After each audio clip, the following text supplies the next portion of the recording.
In 1941, at a moment when the Axis alliance appeared to be tightening its technical cooperation, Germany sent 5 Messerschmitt Bf 109 E-7 fighters to Japan.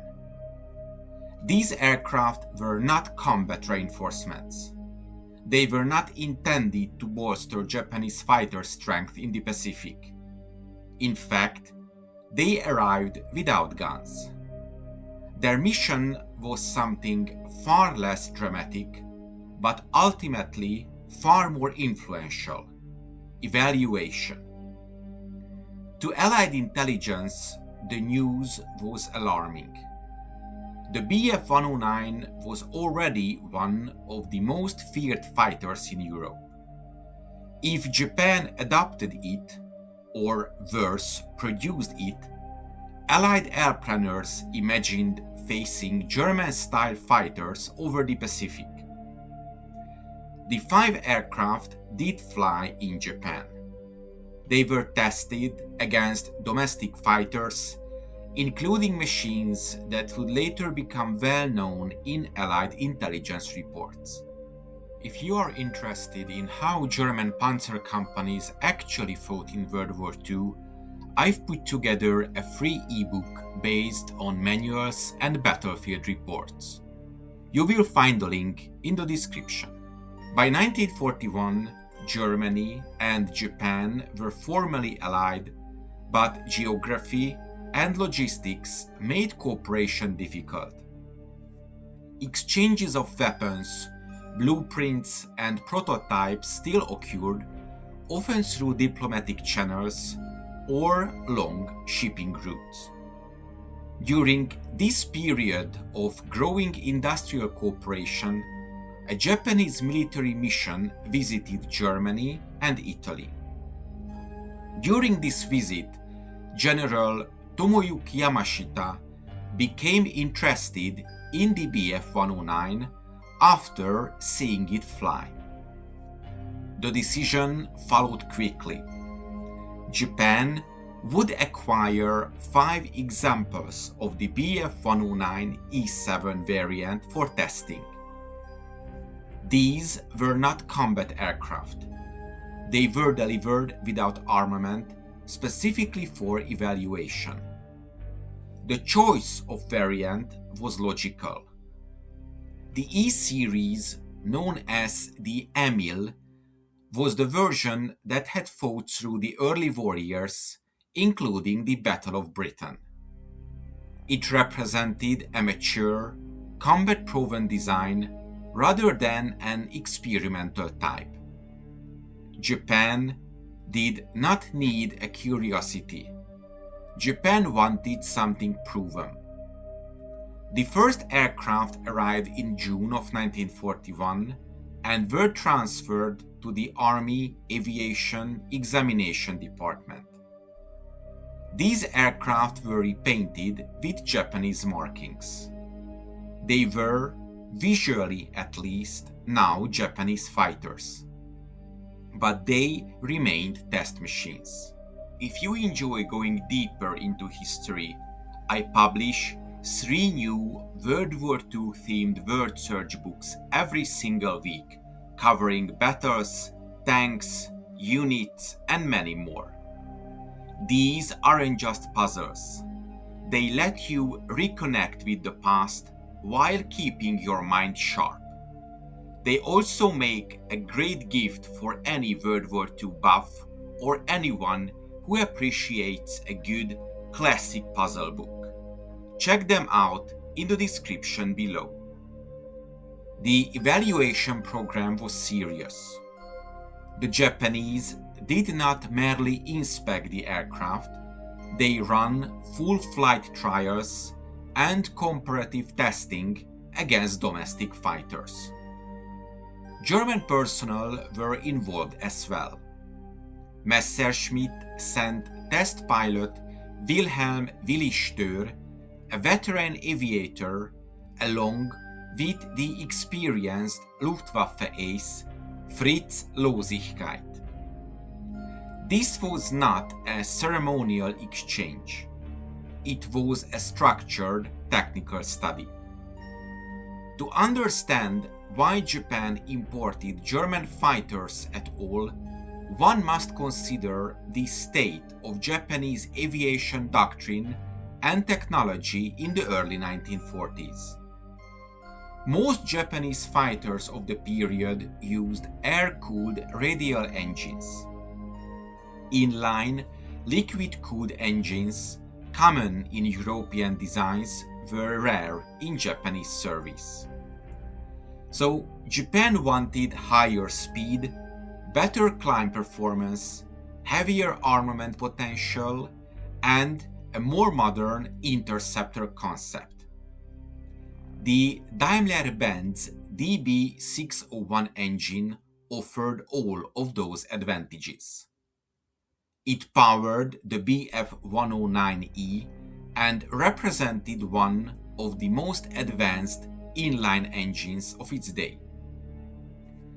The arrival of actual Bf-109s gave Japanese engineers something far more valuable than blueprints: a complete working system. The German aircraft were even distributed across multiple air bases for training and comparison work.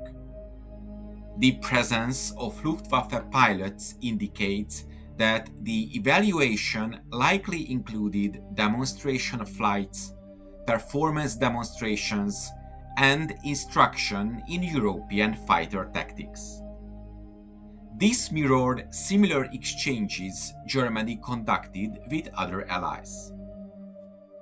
The most significant part of the program involved direct comparison between the Bf-109 and contemporary Japanese fighters.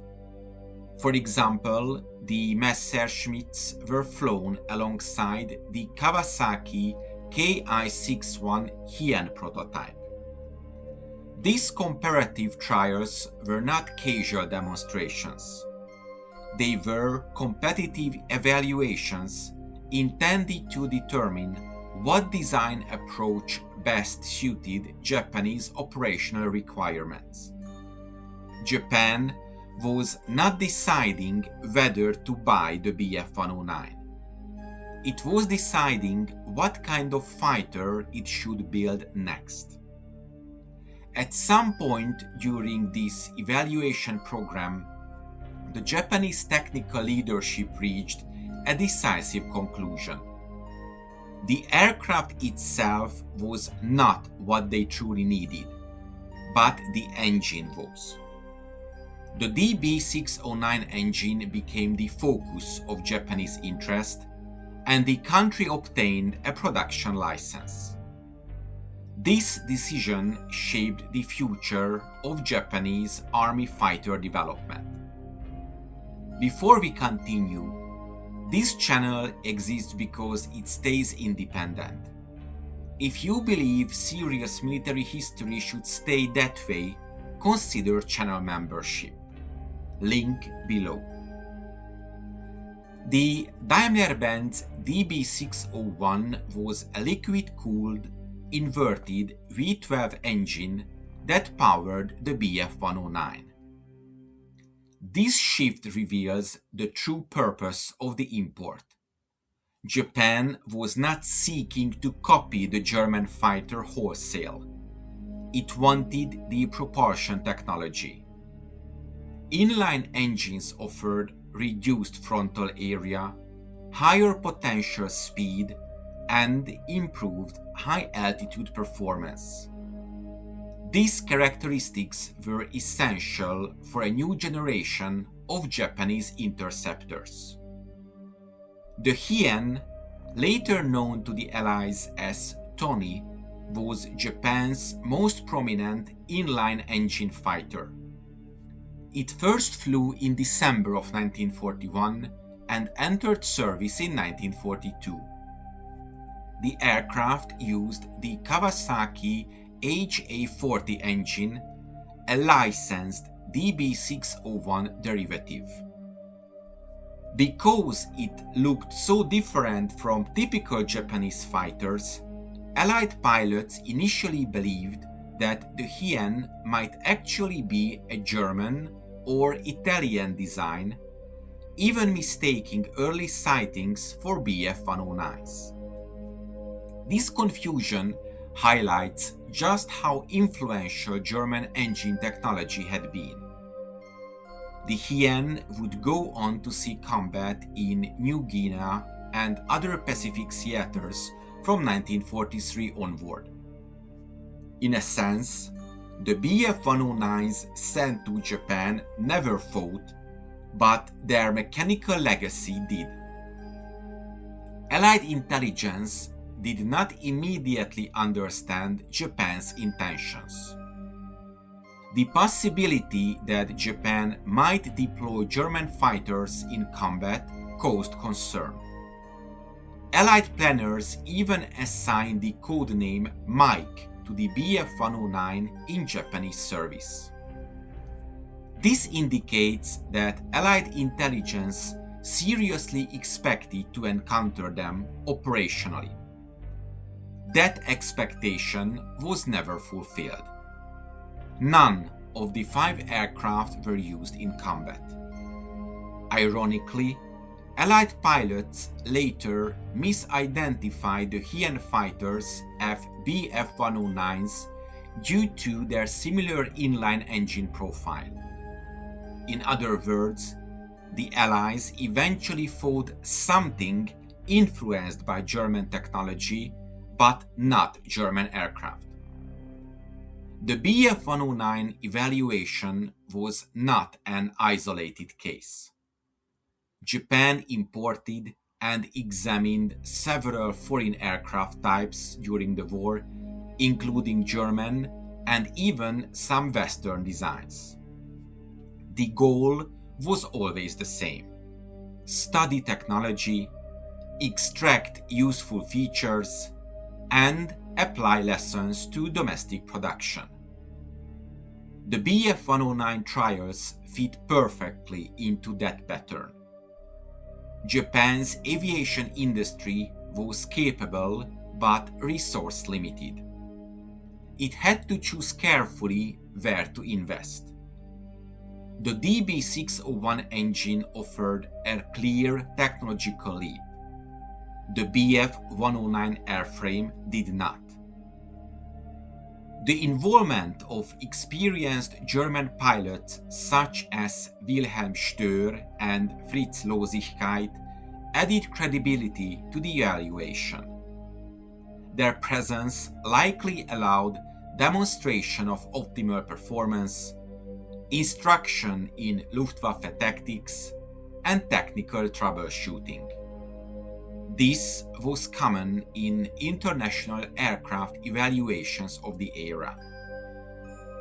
Precise individual histories of the 5 Bf-109s are poorly documented, but their overall fate is clear. They remained evaluation and training aircraft. They were never operationally deployed. Over time, like many experimental or limited-use aircraft, they likely became test platforms, training aids, and sources for technical data. By the later war years, Japan's aviation priorities had shifted dramatically toward defense against heavy bombing. By then, the Bf-109 airframe itself had no role to play. At first glance, the 5 unarmed fighters seem insignificant. In reality, their influence was considerable. They helped validate inline engine fighter concepts in Japan, support licensed DB601 production, and influence Japanese interceptor design. The technological transfer mattered more than the aircraft themselves. This is a recurring pattern in wartime cooperation. Often, the most important export is not the weapon, but the engineering knowledge behind it. The Messerschmitt Bf-109 became one of the most widely produced fighters of World War II, with over 34,000 built. It served across Europe, North Africa, and the Eastern Front. It was flown by some of the highest scoring aces in history. Yet in Japan, it never fired a shot. In Europe, it was a symbol of German power. In Japan, it was a research tool. But they helped shape the evolution of Japanese fighter design at a critical moment in the war. And in that sense, their impact reached far beyond the few test flights they made over Japanese airfields in 1941. I hope you enjoyed this episode. If you want to support my channel, check out the PayPal donation link in the description or consider becoming a member. To make sure you don't miss my future work, subscribe to my channel and press the bell notification button. Thank you for watching and see you in the next video.